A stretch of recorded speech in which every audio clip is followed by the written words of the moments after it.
Alhamdulillahirabbil alamin, asyhadu an la ilaha illallah wahdahu la syarikalah wa asyhadu anna Muhammadan abduhu wa rasuluh la nabiyya wa la rasula ba'dah. Allahumma salli wa sallim ala sayyidina Muhammad wa ala alihi wa ashabihi wa man tabi'ahum bi ihsanin ila yaumil qiyamah. Amma ba'd. Pertama-tama saya mohon maaf bahwa Masya Allah, qadarullah dan Alhamdulillah bahwa malam ini bisa sesuai dengan jadwal untuk berbincang, maksudnya sesuai di malam ini. Alhamdulillah tadi sempat kehujanan begitu ya, dan ini merupakan nikmat di saat yang lain sedang kekeringan. Lalu bagaimana menyiapkan anak itu masuk ke sebuah pondok pesantren? Sebelum saya cerita lebih lanjut, alhamdulillah dari 7 anak-anak saya semuanya lulus SD itu masuk ke pondok pesantren. Tetapi persoalan yang terpenting bukanlah kapan anak itu masuk pondok, melainkan bahwa anak-anak itu masuk ke pondok pesantren itu mereka betul-betul dalam keadaan mengingini. Walaupun saya menggunakan kata mengingini, menginginkan, mereka itu memang betul-betul memiliki kemauan. Anak saya yang kedua misalnya ketika dia SD kelas 6 memang sudah menyampaikan keinginannya untuk masuk pondok pesantren, dan ketika itu dia sudah langsung menunjuk pondok pesantren mana, menentukan pilihannya pada pesantren mana, dan itu termasuk pondok pesantren yang cukup ketat. Nah, kembali lagi, walaupun saya mengatakan bahwa anak menginginkan, tetapi keinginan itu sebagaimana kesiapan bukanlah sesuatu yang hanya kita harapkan akan muncul tiba-tiba, melainkan memang kita persiapkan, memang kita kondisikan, keinginan itu memang kita didikkan, artinya kita pun mendidik keinginan sehingga anak memiliki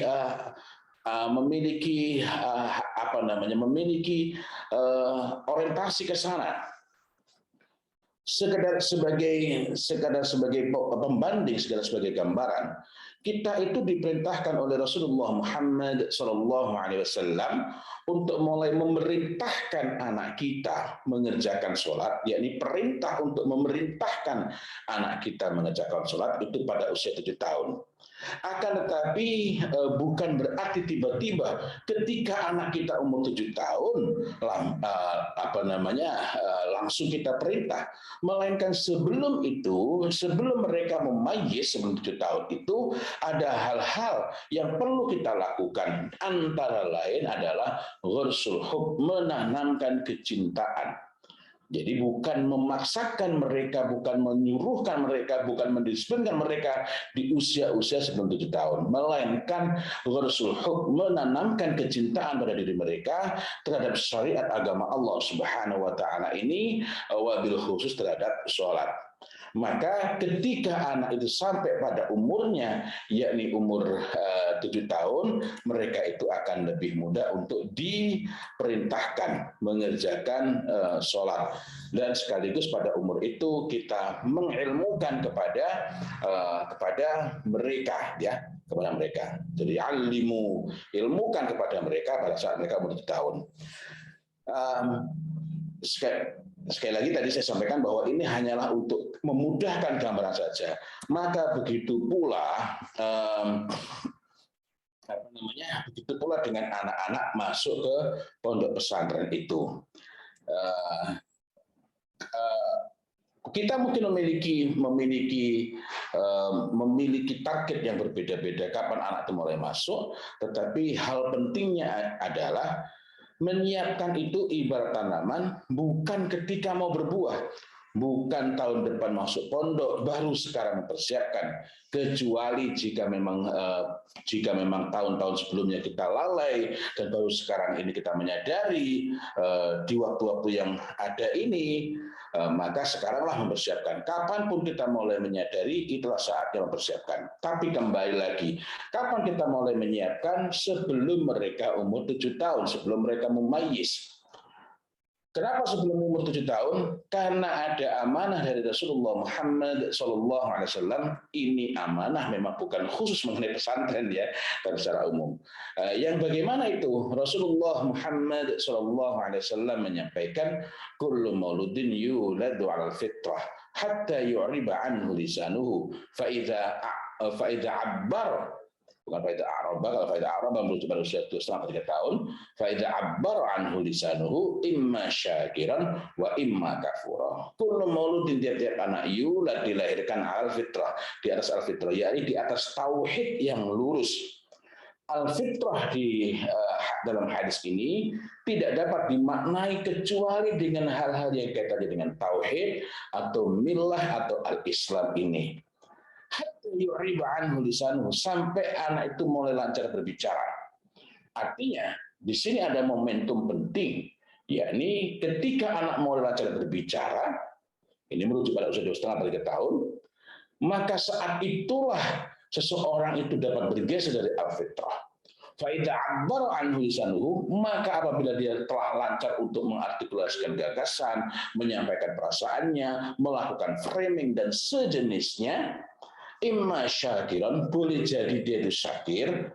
Yang dimaksud dengan syakir adalah orang yang bersyukur. Tapi maknanya di sini adalah, yang dimaksud dengan orang bersyukur ialah orang yang tetap tegak di atas al-fitrah. Wa imma kafura, atau boleh jadi dia itu menyimpang melenceng jauh. Lalu apa hubungannya dengan pembicaraan kita malam ini? Ini memberikan pelajaran berharga. Pertama, ketika anak itu umur 7 tahun, ketika anak itu mumayyiz, kita perlu mengecek, melakukan assessment. Anak kita itu syakir atau justru sebaliknya, naudzubillah min dzalik, cenderung kepada hal yang sebaliknya.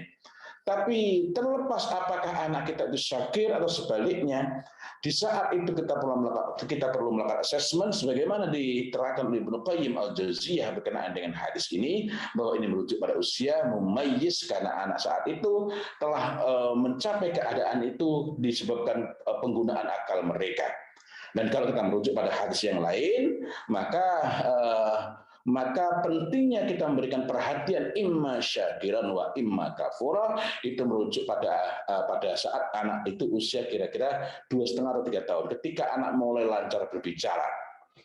Sama amanahnya. Dalam hal ini Rasulullah memberikan kabar imma syakiran wa imma kafura. Nah, di hadis yang lain itu hatta yubayyina anhu lisanuhu, yang ini merujuk pada usia yang lebih lanjut lagi. Tetapi itu sebelum balik. Saya belum dapat memastikan di usia berapa, dan saya belum menemukan keterangan yang memuaskan mengenai hal ini. Tetapi jelas usia itu setelah atau jauh setelah mumayyiz. Nah, apa hubungannya dengan mempersiapkan ini?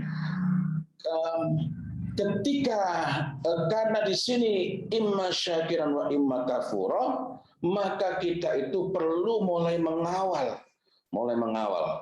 agar sebelum anak itu memasuki masa tamyiz, orang yang sebelum mumayyiz, ya di 7 tahun itu anak mulai memang kita bangun, anak memiliki keinginan, anak memiliki aspirasi, anak memiliki gambaran tentang apa yang dia perlu lakukan. Bukan sekedar apa yang akan dia dapatkan, tapi apa yang dia perlu lakukan, apa yang perlu dia wujudkan. Kenapa itu berharga? Kenapa itu penting masuk ke lembaga yang bernama pondok pesantren itu? Dan mereka telah memiliki gambaran dari awal bahwa masuk ke pondok pesantren itu bagian dari sesuatu yang layak mereka perjuangkan. Di situ bukanlah tempat mereka memperoleh kesenangan, tetapi tempat mereka berusaha meraih apa yang berharga dalam hidup mereka. Pertanyaannya barangkali adalah, apakah ini tidak menjadikan anak-anak itu kemudian merasa berat? Tidak. Sesuatu yang layak diperjuangkan. Seorang anak yang sudah terobsesi untuk naik gunung atau panjat tebing, nah, maka dia rela dengan kepayahannya. Begitu pula ketika kita di usia-usia itu membangun orientasi. untuk masuk ke pondok pesantren. Kita membicarakannya. Oh iya, lalu bagaimana menanamkannya? Menanamkannya itu yang paling pokok, yang paling utama ialah dengan menghidupkan hiwar, menghidupkan bincang-bincang, sehingga di situ tidak terasa kita itu sedang menyuruhkan, tidak terasa sedang mengarahkan mereka. Dan pada satu titik, ketika hiwar itu hidup, pertama, hiwar itu bincang-bincang itu hidup dengan keluarga. Kedua, memang dalam hiwar itu, dalam bincang-bincang itu kita bisa membicarakan al-ma'ali wal makarim. Al-ma'ali adalah keluhuran-keluhuran, al-makarim adalah kemuliaan-kemuliaan, dan terutama terkait dengan kedermawanan. Maka anak itu pada akhirnya dia justru senang diberi nasihat. Apakah ada? Ada. Apakah mungkin? Sangat mungkin. Saya ingin cerita sejenak. Ketika saya masih kecil, saya ngaji di Langgar di kampung. Nah, di kampung itu setelah ya standar kalau di kampung dulu ngaji, kita mengenalnya ngaji sulam. Jadi sulam Safinah, kemudian setelah selesai nanti kita ngaji Safinah, Safinatun Najah. Setelah selesai nanti kita ngaji Kasyifatun Saja, dan seterusnya dan seterusnya. Nah, di saat itu setelah ngaji kita cenderung tidak langsung pulang di musola itu atau di Langgar seperti di kampung itu, semacam di masjid. Kita tidak langsung pulang. Kenapa? Karena kita berharap, kita sangat berkeinginan saat masih usia 7 tahun, 8 tahun, 9 tahun. Kalau kita itu dipanggil oleh kiai, oleh Mbah Yai, dipanggil untuk apa? Barangkali kita dipanggil untuk mijet. Kalau anak kecil usia-usia itu bisa menginjak-injak badan beliau. Loh, untuk apa? Karena kalau dipijet itu tertanam betul dalam diri kita itu, nanti akan dapat kebaikan. Kebaikannya berupa apa? Pertama, kita mendapatkan nasihat, karena ketika kita injak-injak beliau itu beliau akan memberikan banyak nasihat. Yang kedua akan didoakan. Nah, dua hal ini berharga. Nah, akan tetapi dua hal ini ketika diberikan kepada anak yang tidak mengingininya, apalagi kalau kemudian dia menjadi antipati dengan nasihat. Nah, jangankan sampai berpayah-payah seperti itu, dinasihati dalam kondisi disenangkan pun mereka akan enggan, mereka tidak suka. Nah, gambaran ini saya sampaikan untuk memudahkan kita memahami bahwa apabila anak-anak itu kita hidupkan orientasi mereka untuk bersungguh-sungguh untuk meraih kemuliaan, untuk berjuang melalui pondok pesantren, belajar di pesantren, siap berpayah-payah dengannya, maka ketika anak masuk pondok pesantren itu akan lebih siap menghadapi kesulitan-kesulitan. Tapi ini tadi adalah untuk memperjelas bahwa pertama melalui hiwar, jadi hiwar itu bincang-bincang, hidup ada bincang yang hidup antar anggota keluarga, artinya antara anggota keluarga itu antara orang tua, antara suami dan istri, antara orang tua dan anak, kemudian antar anak dengan anak, ada hiwar bincang, ada keterbukaan. Keterbukaan itu sangat penting antara anak dengan orang tua dan antar anak dengan anak, antar anggota keluarga, sehingga mereka itu dapat belajar untuk menerima pendapat dari anggota keluarga, mendapat dari pendapat orang tua, walaupun tidak menyetujuinya. Bedakan antara menerima dengan setuju. Yang kedua, mereka itu dapat terbiasa terbuka, memiliki pendapatnya sendiri dan mempertanggungjawabkan pendapatnya sendiri. Nah, yang ketiga, mereka dapat bersikap asertif, bersikap tegas mengenai apa-apa yang tidak pas, mengenai apa-apa yang buruk. Apa kaitannya dengan mondok? Jika anak itu telah sudah terbiasa untuk memiliki kemandirian dalam berpendapat, bedakan dengan membebaskan mereka sebebas-bebasnya. Mereka sudah terbiasa, sudah belajar untuk membedakan antara menerima pendapat dengan menyetujuinya. Artinya misalnya ada masukan, dia menghargai. Nah, maka ketika anak masuk ke pondok pesantren, melihat berbagai keadaan itu mereka akan lebih siap juga. Dan jika ada sesuatu yang tidak pas, mereka juga akan lebih cepat, lebih mudah mengkomunikasikan tanpa terjatuh kepada keadaan cengeng, yakni dikit-dikit lapor, dikit-dikit lapor, dikit-dikit lapor. Melainkan kita bisa membincang dengan dengan nyaman, dengan santai. Mendiskusikan, termasuk ketika dia mempunyai masalah, kita dapat kita dapat mengembalikan gimana maksudnya? Sebentar, saya akan cari ungkapannya pas. Anak misalnya ketika masalah, kita bisa menggali sehingga dia akan lebih mudah memetakan masalahnya sendiri dan mengambil keputusan terhadap apa yang ingin dia tempuh di waktu yang akan datang, dan ini semua yang tetap terpandu, tetap terkawal dalam koridor nilai-nilai yang harus ditegakkan di atas al-Islam ini. Nah, tapi bekalan awalnya adalah harus hidup yang disebut hiwar tadi, bincang-bincang di tengah anggota keluarga. Terlebih di masa ketika sekarang ini orang banyak yang pegang gadget, maka hidupnya bincang-bincang itu memudahkan untuk deteksi dini ketika ada masalah, memudahkan untuk melakukan transformasi nilai-nilai, transformasi sikap, transformasi keyakinan, kemudian memudahkan untuk membangun orientasi mereka masuk pondok pesantren dalam suasana yang lebih nyaman, gitu ya.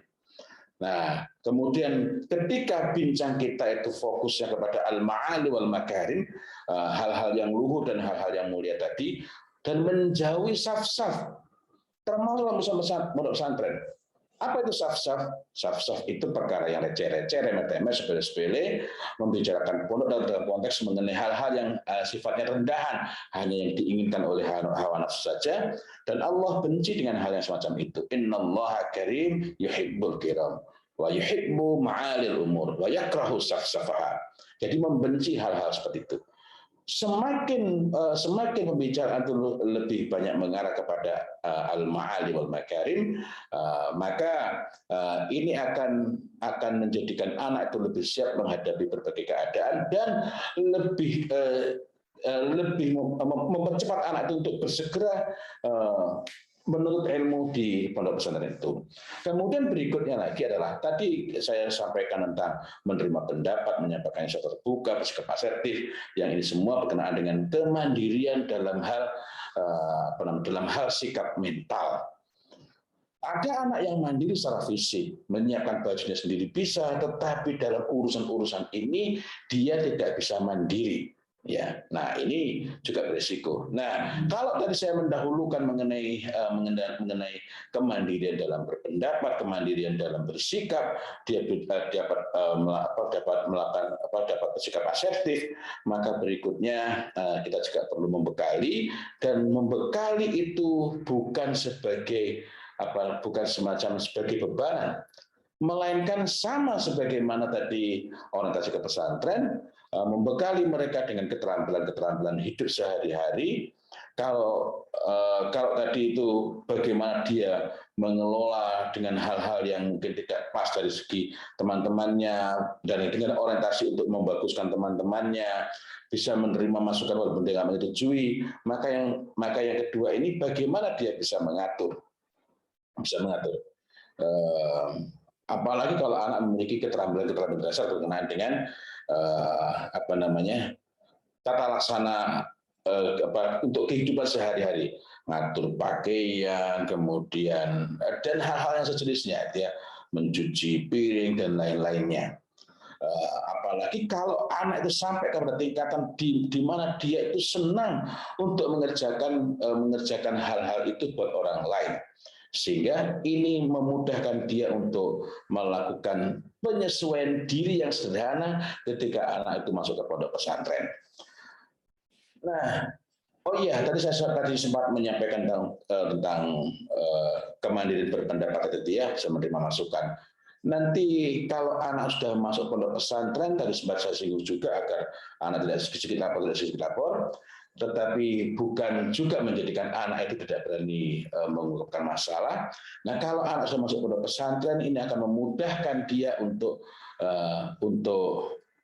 mengkomunikasikan hal-hal yang dia tidak misalnya memudahkan dia untuk memetakan masalah ketika menjumpai hal-hal yang dia tidak pas, dan memudahkan kita untuk menata pikirannya ketika dia sudah masuk di pondok pesantren. Wallahu a'lam bishawab. Mudah-mudahan beberapa penjelasan ini bermanfaat, dan selanjutnya agar lebih sesuai dengan yang diperlukan. Tafadhol, jika ada pertanyaan, saya persilakan, saya kembalikan kepada host. Silakan.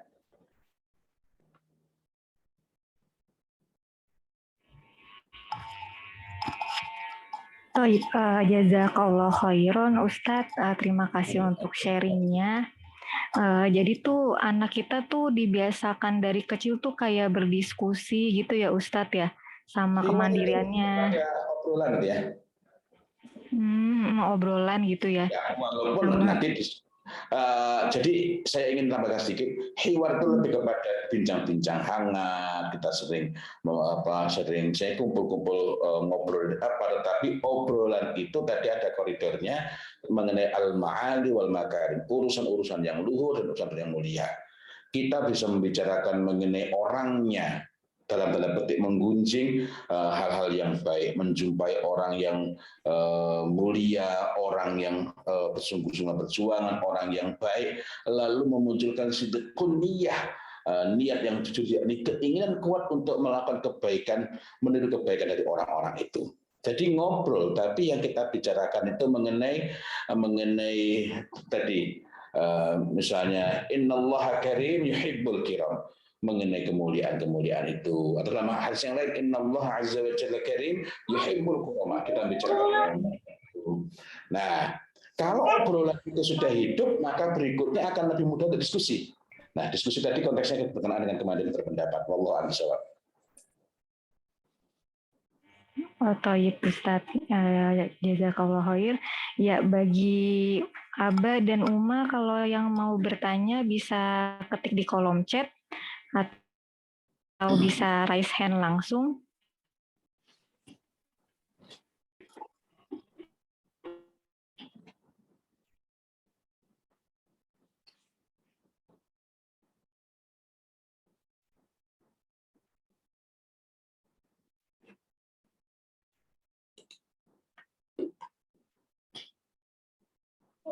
Baik, ada yang raise hand, silakan atas nama Ajun Padang, dibuka mikrofonnya.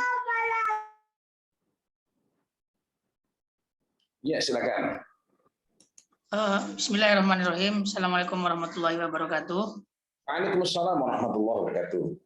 Izin bertanya Ustadz, kalau tadi dijelaskan mengenai tentang kesiapan anak secara pribadi, yang kami tanyakan, apakah perlu menyiapkan pengetahuan anak sebelum masuk pondok? Karena dari yang beberapa kami temui, ada anak itu tidak kerasan di pondok karena tidak kuat dengan pelajaran pondok itu, kaget. Apakah perlu ada ilmu-ilmu dasar yang perlu kita ajarkan kepada anak supaya anak itu tidak shock ketika menerima pelajaran di pondok? Terima kasih Ustaz. Assalamualaikum warahmatullahi wabarakatuh. Waalaikumsalam warahmatullahi wabarakatuh. Kalau anak memiliki kesiapan ilmu akan sangat baik, tetapi yang paling penting adalah kesiapan berkenaan dengan orientasi tadi.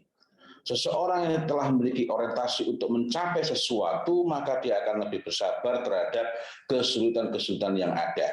Dan seseorang yang telah memiliki orientasi yang sangat jelas, orientasi itu berkenaan dengan apa yang ingin dia wujudkan. Karena tadi saya tekankan bukan apa yang akan dia terima. Ini kita dapat bicarakan mengenai apa yang akan dia terima, tetapi yang lebih pokok adalah apa yang harus dia kejar, apa yang harus dia wujudkan, apa yang perlu dia perjuangkan, dan itu merupakan sesuatu yang berharga. Nah, seorang anak atau bahkan manusia secara umum yang telah memiliki orientasi yang sangat kuat, semakin kuat dan semakin mendasar orientasi yang ingin diwujudkan itu, maka dia akan lebih siap untuk menghadapi kesulitan. Yang kedua, dia akan lebih siap untuk berkorban. Saya ingin cerita sedikit, ini bukan berkenaan langsung dengan pondok pesantren. Di antara hal-hal yang saya obrolkan, saya bicarakan, dan kemudian kita tunjukkan bahwa ini merupakan sesuatu yang sangat baik adalah bagaimana ketika saya dulu masih SD, ini cerita kepada anak-anak saya nabung Dan nabung itu bukan kita gambarkan sebagai sesuatu yang menyedihkan. Nabung uang saku setiap hari untuk apa? Agar bisa beli buku. Dan kita tunjukkan betapa buku itu sangat berharga. Dan untuk bisa beli buku itu maka saya perlu jalan kaki 6 km. Waktu itu SD kelas 4. Dan pulangnya tentu saja 6 km. Berangkatnya jalannya menurun, pulangnya jalannya menanjak karena daerahnya agak gunung. Nah, ini sekedar satu contoh saja. Nah, ketika anak itu telah memiliki orientasi yang jelas, orientasi yang kuat, berkenaan tadi secara sederhana berkenaan dengan membaca, dengan literatur, mereka itu rela berkorban, rela untuk tidak jajan, rela menabung uangnya demi bisa beli buku dan siap berpayah-payah. Nah, ketika itu tidak ada, diboncengkan pun diajak beli atau bahkan dibelikan, belum tentu anak tertarik. Begitu pula tadi ketika anak masuk pondok pesantren biar tidak kaget, nah memberikan mereka bekalan awal sangat baik. Sekiranya orang tua mampu memberikan bekalan awal tadi. Akan tapi hal yang lebih penting, artinya bukan saling bertentangan ya, hal yang lebih penting, hal yang lebih mendasar untuk kita bekalkan pada anak adalah orientasi mengenai apa yang dia ingin wujudkan dan kita kokohkan kita kokohkan tekad kuatnya itu dan bahwa setiap perjuangan itu mesti harus menghadapi kesulitan, tetapi kita tidak menggambarkannya sebagai nestapa, sebagai semacam bencana. Nah, dalam hal ini kita juga dapat menguatkan dengan menggunakan kisah-kisah.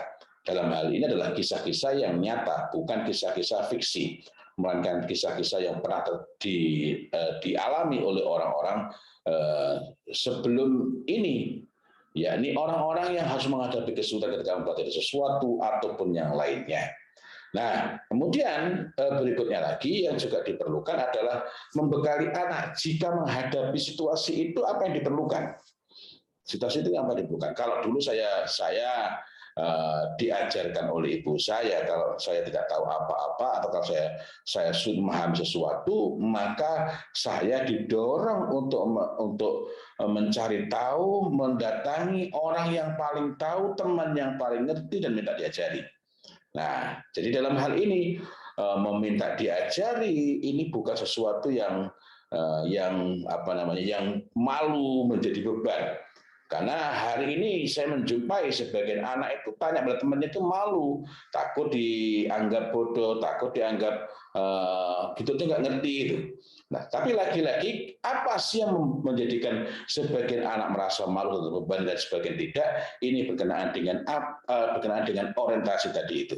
Jadi menyiapkan mereka bekal sangat bagus bagi orang tua yang mampu memberikan bekal.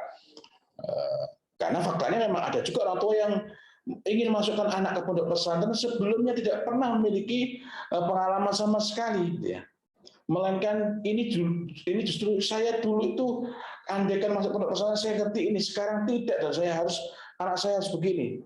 Nah, kalau kita mau bekal itu akan sangat baik dan jangan lupa untuk menyiapkan orientasi mereka serta kita juga membekali mengenai apa yang perlu mereka lakukan ketika menghadapi kesulitan-kesulitan dengan sekaligus meneguhkan meyakinkan kepada mereka man yuridillahu bihi khairan yusib minhu. Sabda Rasulullah Muhammad SAW, barang siapa yang Allah Ta'ala menghendaki kebaikan baginya, yusib minhu, maka Allah berikan musibah kepada mereka. Sehingga ketika anak menghadapi kesulitan, dia tidak merasa down, melainkan ini bagian dari proses yang harus saya tempuh agar saya mendapatkan kebaikan dari Allah Subhanahu Wa Ta'ala. Wallahu a'lam bishawab. Baik Ustadz, jazakallah khairan. Untuk yang selanjutnya atas nama Ibu Mona silakan dibuka mikrofonnya.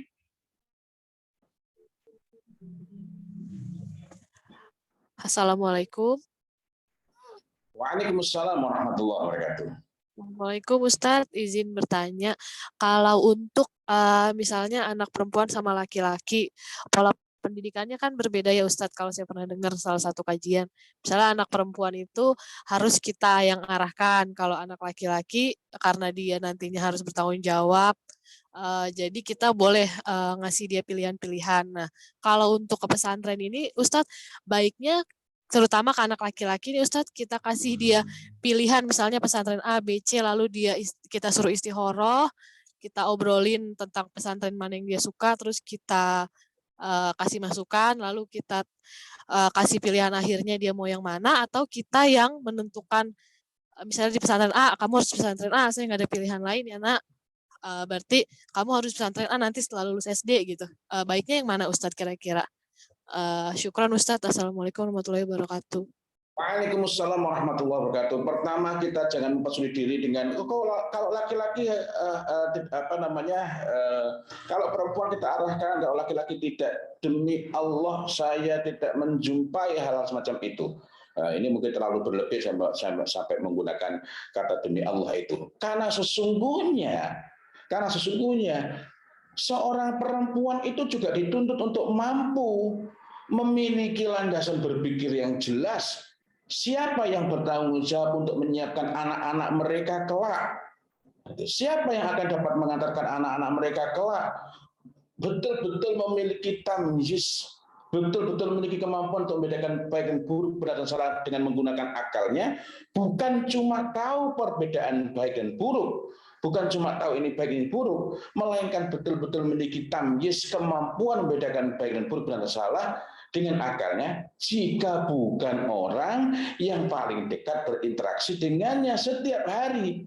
Dan itu artinya seorang ibu itu seorang perempuan itu baik dalam kapasitasnya nanti sebagai ibu, sebagai istri maupun sebagai individu haruslah memiliki sikap sikap yang sangat kokoh, sikap yang sangat jelas, arah yang sangat kuat. Dan inilah yang kita dapati pada generasi salafus saleh dari para sahabiah maupun generasi-generasi berikutnya. Jadi baik laki-laki maupun perempuan, kita arahkan mereka untuk dapat mengambil keputusan, untuk dapat mengambil pertimbangan.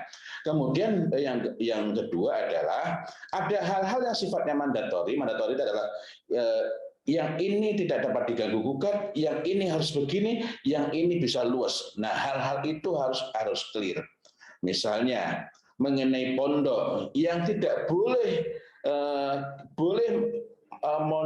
mengambil pilihan pondok di sini atau di sini atau di sini, sekiranya ada beberapa alternatif, tetapi pondok itu harus memenuhi kualifikasi ini, harus memenuhi kualifikasi ini, harus memenuhi kualifikasi ini. Artinya itu hal-hal yang sifatnya mandatori. Mandatori adalah hal-hal yang tidak dapat diganggu gugat, hal-hal yang sifatnya mutlak harus. Nah, ini juga berlaku bagi anak kita yang laki-laki maupun yang perempuan. Kalau yang perempuannya itu kita tidak siapkan mereka untuk mampu mengambil keputusan dengan baik, tegak di atas dinul haq ini, maka perempuan itu nantinya kalau dia menjadi istri dapat menjadi sebab suaminya itu terjerumus, nanti akan saling bermusuhan di akhirat. Nauzubillah min dzalik. Bukankah kita itu diingatkan ya ayyuhalladzina amanu, wahai orang-orang yang beriman, sesungguhnya di antara istri-istri kamu dan anak-anak kamu aduwwal lakum fahdharuhum, maka berhati-hatilah terhadap mereka. Di sini masih ada lanjutannya di ayat ini ya, tapi poinnya adalah bahwa ini menunjukkan bahwa menyiapkan mereka yang perempuan itu sama pentingnya. Kalau yang perempuan ini hanya diarahkan saja, lalu bagaimana nanti dia akan dapat mengarahkan anak-anaknya, dapat mengarahkan dirinya sendiri juga. Jadi kembali lagi secara keseluruhan bahwa laki-laki maupun perempuan kita asuh dengan hal yang serupa. Alhamdulillahirrabbilalamin, biiznillah anak saya ini 7, 3 perempuan dan 4 laki-laki. Kami secara umum mengasuhnya dengan pola yang sama. Karena saya sampai saat ini memang banyak orang mengatakan mendidik anak perempuan itu berbeda dengan mendidik anak laki-laki. Tetapi saya saya tidak menjumpai tuntunan-tuntunan yang sangat khusus mengharuskannya demikian. Sebagian orang ketika mau menyampaikan tentang mendidik anak laki-laki atau mendidik anak perempuan, dasar yang digunakan juga hal yang sama. Ya, artinya hal-hal yang tidak secara khusus menunjuk ini untuk laki-laki, itu anak perempuan. Wallahu a'lam bishawab. Syukron Ustadz. Untuk pertanyaan selanjutnya, Ana bacakan ya Ustadz. Ya. Yang pertama atas nama Leli Anggraini. Assalamualaikum Ustadz, izin bertanya terkait dengan ketahanan diri anak, apa saja yang perlu disiapkan melihat beberapa kali terdengar berita seperti bullying di pesantren. Jazakumullah khairan. Ya, amin wa antum jazakumullah khairan. Alhamdulillahirabbil alamin, saya ketika SD dan SMP kenyang dibully. Ya, nah saya ingin maksudkan bukan kalau gitu biarin aja anak kita dibully, tapi bagaimana kita menyiapkan mereka untuk dapat menghadapinya.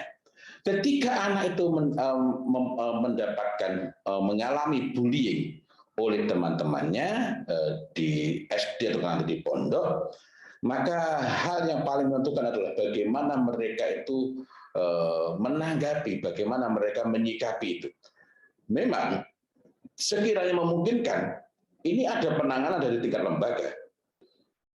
Tetapi tidak setiap lembaga itu sikap. Maka yang paling penting adalah menyiapkan anak-anak itu sehingga tidak terbebani ketika mendapatkan bullying. Mungkin agak gambarannya agak kabur ya. Saya ingin cerita sedikit misalnya. Ketika saya SD diolok-olok oleh teman-teman saya, dan waktu itu olok-olokannya bukan cuma 1 orang 2 orang, rombongan. Sampai yang puncaknya itu ada sejumlah teman itu mengolok-olok beramai-ramai kepada saya dengan mengatakan lambinin dumble. Dumble adalah istilah Jawa Timur untuk untuk menunjukkan keadaan yang menurut mereka adalah ketebalan bibir overdosis, melebihi yang seharusnya. Tapi Allah Maha Kuasa atas segala sesuatu. Nah, kembali lagi. Nah, mereka mengolok-olok saya pada saat saya masih SD saat itu. Saya ketika mendapatkan olok-olok itu ya sempat terpukul gitu ya. Tetapi Masya Allah, begitu pulang saya mendapatkan sambutan. Ini dalam kasus ini saya mendapatkan bullying, kemudian semacam dinetralisasi oleh ibu saya. Ketika saya pulang, saya disambut oleh ibu saya. Ibu saya mengatakan, Zi, ibu sangat bangga kepada kamu. Kenapa? Karena lambemu dumble. Kenapa? Karena kamu nanti yang akan berbicara di mana-mana. Kamu yang akan beritahu orang-orang tidak tahu. Kamu yang akan berjawab kepada orang-orang yang bertanya. Kenapa? Karena lambemu dumble. Allah sudah tunjukkan pada ibu, nanti kamu akan pandai bicara. Nah, waktu itu ekspresinya sangat dramatis begitu ya, suaranya meninggi, tapi suara meninggi itu tidak terasa sebagai hal yang kasar, suaranya lantang begitu, gelangannya diangkat, ini membekas. Maka ketika saya besoknya ke sekolah, bullying tidak berhenti, tetapi tidak bermakna. Ketika teman saya mengatakan lambinin dumble, oh enggak tahu kamu, nanti saya akan berbicara di mana-mana. Nah, jadi dalam hal ini bullyingnya tidak berhenti, tetapi tidak bermakna, dan pada akhirnya teman-temannya bullying itu merasa capek juga karena sudah capek-capek mengolok-olok dan ternyata tidak ada reaksinya, ya, tidak ada reaksinya, tidak ngefek gitu, tidak ngefek. Karena bullying itu kan semakin menjadi ketika kita menunjukkan reaksi sewot, marah dan sejenisnya. Artinya I get it, saya dapat ini, saya mengolok dan mereka marah itu kan dapat. Tapi kalau mengolok dan kemudian tenang-tenang saja kan tidak dapat itu. Nah, ini yang lebih perlu dibentuk. lebih perlu dibentuk. Dengan cara apa? Ungkapan-ungkapan tadi itu lebih mudah masuk karena di sisi lain saya sering dikasih cerita baik sebelum sudahnya dikasih cerita oleh ibu saya mengenai bagaimana perjuangan dan apa yang ditempuh oleh orang-orang yang sukses itu, oleh orang-orang besar itu, tokoh-tokoh sejarah. Tidak ada dari mereka itu meraih keberhasilan kecuali pasti menempuh kesulitan. Sedangkan Rasulullah Muhammad SAW pun diolok sebagai gila, ya, sebagai gila. Nah, ketika hal-hal ini ditanamkan, lalu kita diolok, kita itu menjadi ringan, dibully menjadi lebih ringan. Lalu kalau kemudian temannya melakukan tindakan yang keras, nah ini tadi termasuk di antara hal-hal yang perlu kita bekalkan. Apa sikap yang perlu dilakukan sehingga bukan menjadi sosok yang menjadi anak yang dikit-dikit lapor, karena dikit-dikit lapor itu lapor itu dalam rangka untuk menjaga keadaan agar baik itu boleh. Tapi kalau dikit-dikit lapor, dia tidak belajar untuk mengatasi masalahnya sendiri, tidak belajar untuk menghadapi keadaan itu dengan baik. Nah, jadi kita perlu berikan bekal, yakni dia dapat bersikap tegas untuk mengingatkan, tanpa menunjukkan keadaan di mana dia baper, di mana dia terpancing oleh misalnya tindakan yang lebih keras, ya, lebih keras. Alhamdulillah, ada salah satu anak saya, anak perempuan waktu itu, ini bukan pondok, tapi pengalaman dia ini memberikan menjadi bekal yang sangat berharga ketika dia akhirnya masuk pondok setelah lulus SD.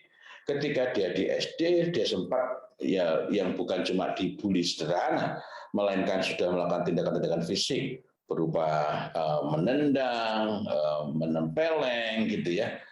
Temennya ini laki-laki, temen yang dia melakukan tindakan kasar dan keras itu bukan hanya kepada anak saya yang perempuan itu, melainkan juga ke temannya laki-laki dan lain-lain, terutama ketika sudah mau sampai rumah kan itu di mobil tersebut. Nah, maka saya perlu sampaikan kepada dia mengenai tindakan-tindakan apa yang perlu dilakukan dan orientasinya bukan membalaskan dendam. Nah, jadi memberikan apa yang dapat dia lakukan, kemudian tadi menyiapkan sikapnya, ini hal-hal yang berharga. Bullying-nya mungkin tidak berhenti. Kalau untuk kasus pertama tadi saya diolok, kita menyiapkan mental, tetapi bullying itu justru menguatkan, diolok-olok. Setiap orang besar, setiap orang sukses itu mesti melalui masa-masa di mana mereka diolok-olok, sehingga ketika diolok tidak lagi berharga. Sedangkan yang kedua tadi, ketika sudah sampai pada tindakan fisik, sudah kekerasan, maka ada langkah-langkah yang kita bekalkan kepada dia, apa yang perlu dia lakukan, mengingatkan temannya, kemudian berikutnya lagi adalah memperingatkan tanpa baper. Wallahu a'lam bishawab.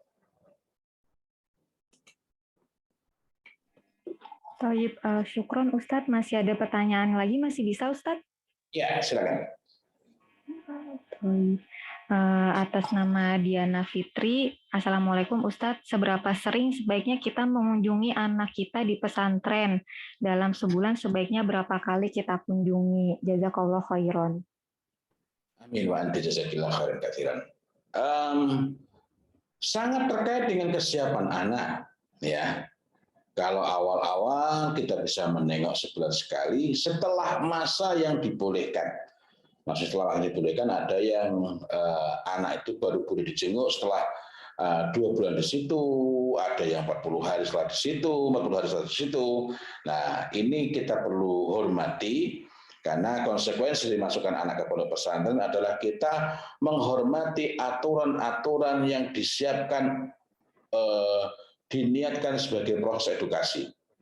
Kemudian nanti seiring dengan bertambahnya umur, maka frekuensi kunjungan dapat kita kurangi. Bukan karena kita tidak mau mengunjungi lagi, tetapi agar anak itu lebih dapat berlatih, lebih dapat jadi anak itu sudah lebih mampu juga untuk mengelola perasaannya, kadang-kala bahwa dia itu juga harus masih menahan dirinya lagi gitu ya. Ini yang saya lakukan pada anak-anak saya. Jadi kalau awal masuk masih SMP kelas 1, 2 ini kita mengunjunginya lebih rutin, sebulan sekali atau 2 bulan sekali. Tetapi kalau anak-anak sudah SMA maka frekuensi kunjungannya lebih jarang, akan tetapi komunikasi tetap berjalan. Jadi jangan tidak mengunjungi lalu tidak ada komunikasi. Komunikasinya itu pun tetap dengan mereka. Kemudian hal penting yang juga perlu kita perhatikan adalah pada saat kita berkomunikasi, terutama ketika kita ketemu, jadikanlah pertemuan itu sebagai momentum agar anak itu merasa diperhatikan. Bukan anak hanya merasa, oh ATM-nya datang. Ini berarti saatnya untuk belanja macam-macam, bukan. Tetapi saatnya anak merasa, oh ini orang tuaku datang, orang tuaku memberikan perhatian. Nah, di situ kita bisa menanyakan perasaannya. Mohon maaf, sebagian orang mengatakan jangan bertanya mengenai perasaannya, nanti dia akan jadi melo lagi. Tidak, ini justru hal-hal yang bukan Kalau misalnya anak itu ternyata masih tadi orang mengatakan melo, itu berarti kita ada PR untuk menata. Jadi kita menanyakan perasaannya bukan untuk membuat dia jadi lemah, tetapi agar kita dapat mengetahui mengenai seberapa dia itu info, seberapa dia itu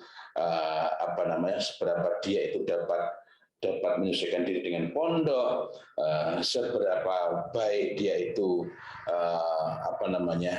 mengelola dirinya, mengelola emosinya. Ini dapat kita ketahui ketika kita menanyakan perasaannya, kemudian menanyakan apa yang dia alami, dan kalau dia merasa mengalami kesulitan atau mengalami sesuatu, kita dapat menggali apa yang perlu dia lakukan. Kalau dia merasa nggak nyaman sejak kapan, ketika dia merasa misalnya nggak nyamannya dulu enggak. Nah, kenapa itu terjadi? Sehingga dengan demikian, satu sisi kita menanyakan keadaan anak dan itu menjadikan anak merasa yang datang ini orang tuaku bukan cuma ATM, tapi pada sisi lain ini kita memberikan bekalan kepada anak untuk tahu apa yang harus dilakukan tanpa kita dikte secara khusus. Wallahu a'lam bishawab.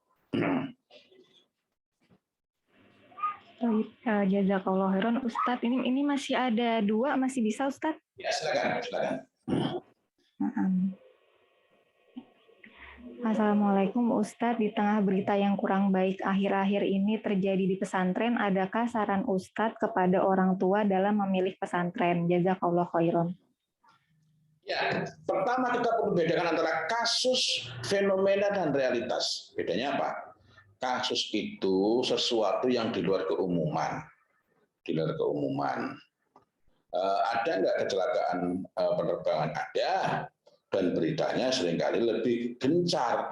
Kenapa? Karena jarang. Sehingga ketika sekali terjadi, maka itu betul-betul menyita perhatian. Karena kan standar safety penerbangan itu sangat tinggi, jauh lebih tinggi. Nah, apakah kemudian frekuensi kecelakaan penerbangan itu kecelakaan walaupun nggak ada yang cedera, misalnya landing darurat, itu aja sudah masuk koran, sudah masuk TV kan. Nah, apakah kemudian orang-orang yang menggunakan transportasi darat, motor, mobil, tidak ada yang pernah mengalami kecelakaan? Bahkan yang lebih besar daripada itu pun tidak terhitung jumlahnya.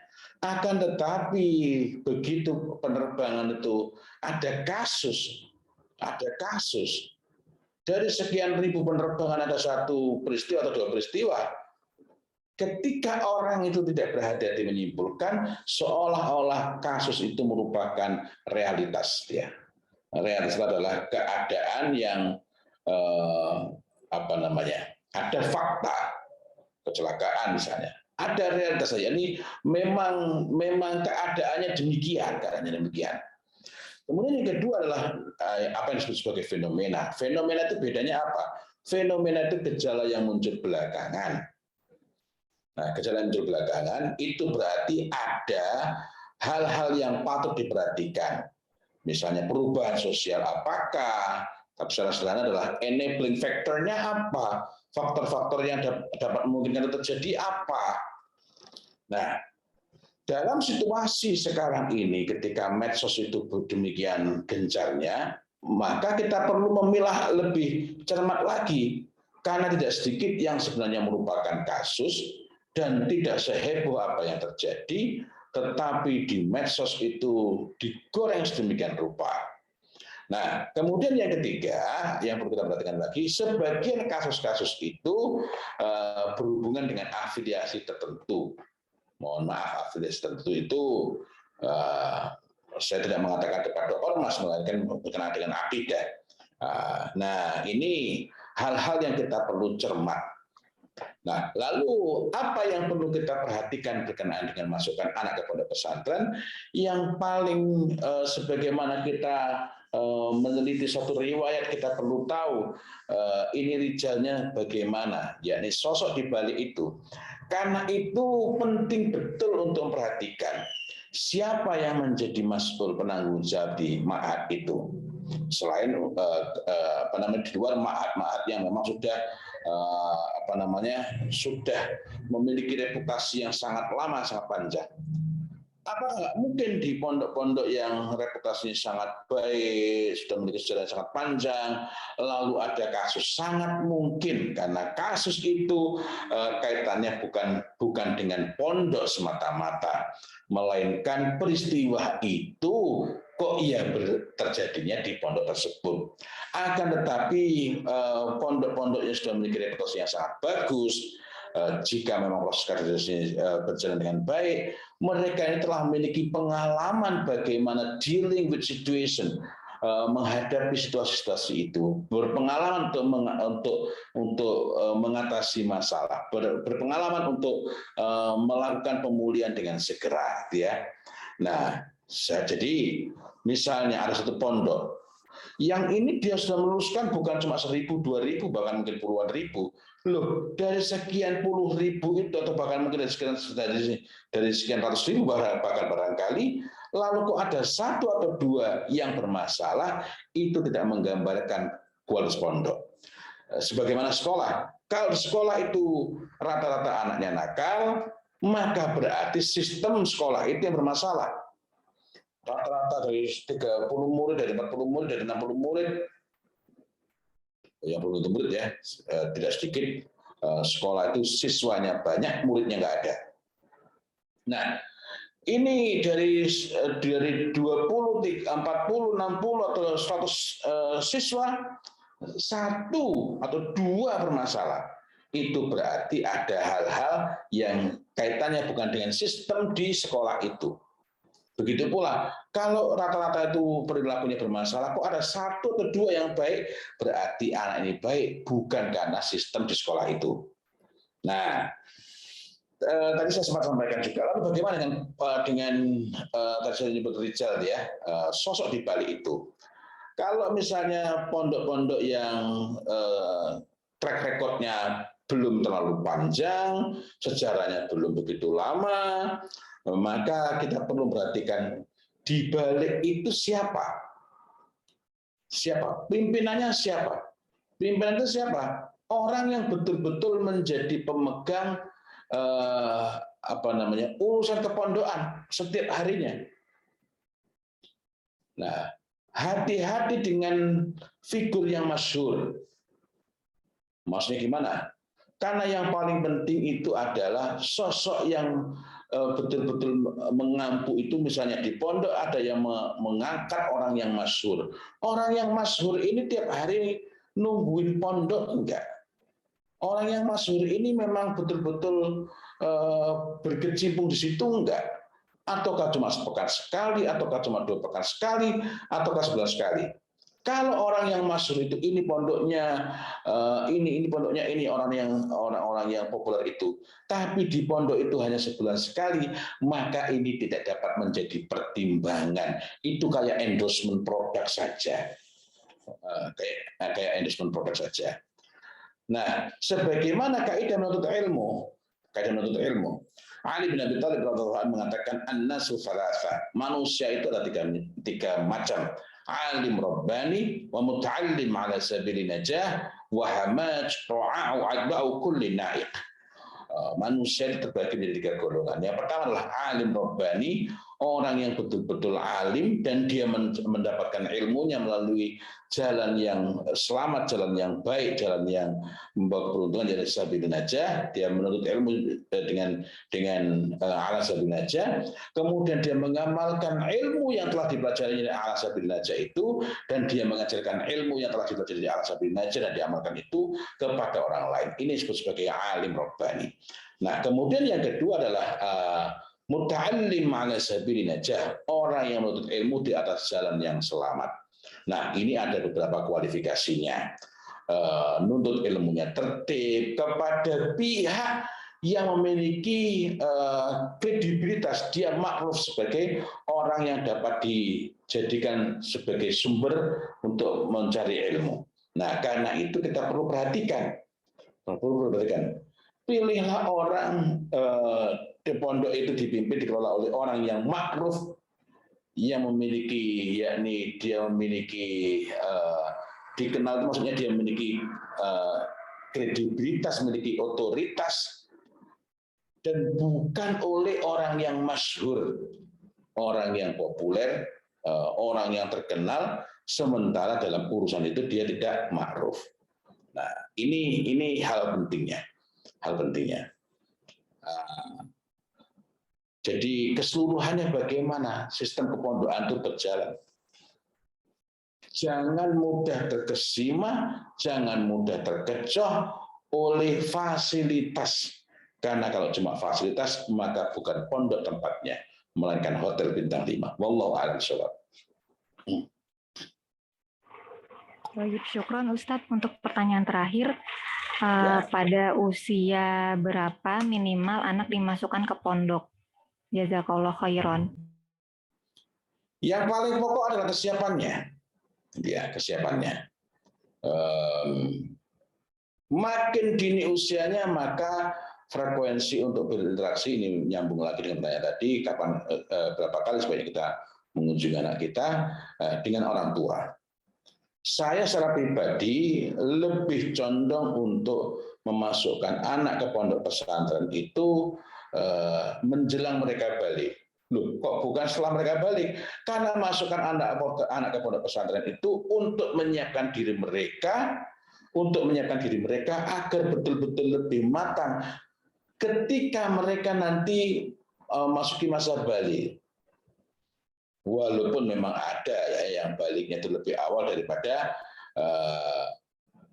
balik itu kan bisa usia 12 tahun, bisa 13 tahun, bisa 14 tahun, bisa 15 tahun. Secara umum umur yang disepakati adalah 15 tahun. Tetapi alamatul bulughh, tanda-tanda balik itu kan ada macam-macam. Nah, jadi kita menyiapkan anak itu ya memang sebelum balik. Sehingga karena itu saya memasukkan anak ke pondok pesantren itu lebih memilih setelah anak lulus SD. Ya. Nah, saya sampai saat ini belum memiliki hujah yang dapat saya pertanggungjawabkan dengan baik kalau memasukkan anak ke pondok pesantren pada mereka ini mumayyiz. Karena wallahu a'lam, artinya saya tidak dapat bertanggung artinya saya juga tidak memiliki keberanian untuk membantah. Oh, jangan mulai umur 7 tahun misalnya. Kenapa? Karena untuk mengatakan itu tidak baik, saya juga perlu memiliki hujah, memiliki dasar yang sangat kuat sehingga jatuhnya itu bukan pada waham. Kok waham? Ya kalau dalam usul fikih itu kan kalau kita menetapkan sesuatu tanpa ada dasar yang kuat itu adalah waham. Kalau kita memiliki dasar tapi belum sampai pada betul-betul sangat meyakinkan, walaupun kadar meyakinkannya itu misalnya 60% misalnya, maka ini disebut dzan, persangkaan. Nah, jadi karena itu saya untuk saat ini saya lebih dapat menyampaikan, yakni ketika anak itu lulus SD, dengan catatan bahwa kesiapan itu bukan semata-mata dengan usia. Walaupun anak kita itu lulus SD, tapi tadi ketika mereka belum mumayyiz, tidak hidup hiwar, ketika mereka masuk SD juga kita tidak siapkan orientasinya, maka anak lulus SD pun tidak siap, sehingga bisa shock, bisa kaget dengan kondisi yang ada di pondok pesantren. Karenanya kita perlu menyiapkan mereka dengan sebaik-baiknya. Wallahu a'lam bishawab. Baik, jazakallah khairan Ustadz untuk jawaban-jawabannya. Sangat menginspirasi, biiznillah. Ya Ustadz, ada pesan nggak nih Ustadz buat Uma dan Aba yang mau cari pesantren di sini, mungkin yang mau masukin anaknya ke pondok? Ya, saya hanya menggarisbawahi bahwa kalau kita mau masukkan anak ke pondok pesantren, yang pertama kali perlu kita lihat adalah penanggung jawabnya, sosok. Ini terutama untuk pesantren yang belum memiliki reputasi yang sangat baik. Yang nungguin siapa, bagaimana komitmennya, karena tidak sedikit di masa sekarang ini orang mendirikan pondok pesantren semata-mata karena punya uang, dapat membangun gedung, dapat mendirikan fasilitas, tetapi belum tidak memiliki arah yang jelas pondoknya mau digimanain, pondoknya mau diapakan. Kalau misalnya pondok itu dibangun oleh agniya, oleh orang yang dia bikin pondok karena duitnya, maka orang yang menjadi penanggung jawab dalam urusan ilmu dan dalam urusan takdir dan pendidikan adab itu seperti apa? Dia ini menjadi orang yang memang memegang urusan itu, atau dia hanya menjadi semacam dalam tanda petik pekerja saja. Ada orang-orang yang dia ini betul-betul hanya memiliki duitnya saja, bisa menyediakan fasilitas, dan selebihnya untuk urusan-urusan yang lain betul-betul mempercayakan, betul-betul mengamanahkan, menyerahkan kepada orang yang kompeten, orang yang tepat. Nah, dalam hal ini nggak masalah. Tapi ada orang kaya bikin pondok pesantren, tetapi pondok pesantren itu, ruh pesantren tidak ada hanya funduk, hanya kayak hotel penginapan saja.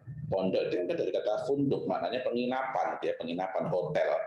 Nah, hanya menawarkan fasilitas, maka untuk yang seperti ini harus ekstra hati-hati.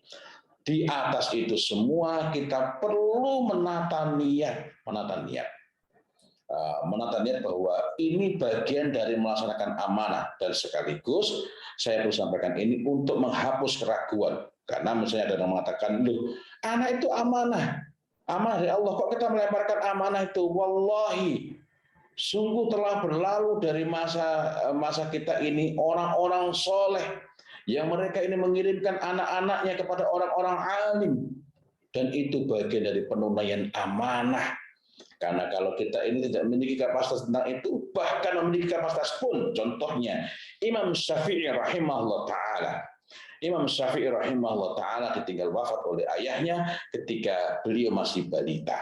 Usia 2 tahun pindah dari Gaza ke kampung emaknya yang di Al-Makkah Al-Mukarramah. Ketika di Makkah itu beliau dididik dalam soal ilmu oleh pamannya. Pamannya adalah ahlul ilmi, memiliki ilmu yang sangat luas dan mumpuni. Akan tetapi meskipun demikian, Imam Syafi'i rahimahullah ta'ala dikirimkan kepada, sekarang itu mondok, dikirimkan kepada orang-orang lain. Karena seseorang yang bergerak, seseorang yang mengalir, seseorang yang menempuh perjalanan, melakukan apa namanya, menempuh perjalanan, dia melakukan bukan cuma safar, tapi mengembara untuk mencari ilmu itu, maka akan mematangkan, meluaskan wawasan, dan menjernihkan. Air itu kalau diam dia akan cepat bau, kalau mengalir dia akan jernih. Nah, ini diantara hal-hal yang dapat kita ambil dari para salafus soleh. Nah, karena itu sekedar tambahan ya, karena sebagian orang tua ada yang memasukkan anak ke pondok, ada yang memasukkan anak ke kutab, tiba-tiba surut langkah karena merasa, loh kok saya melemparkan amanah? Tidak.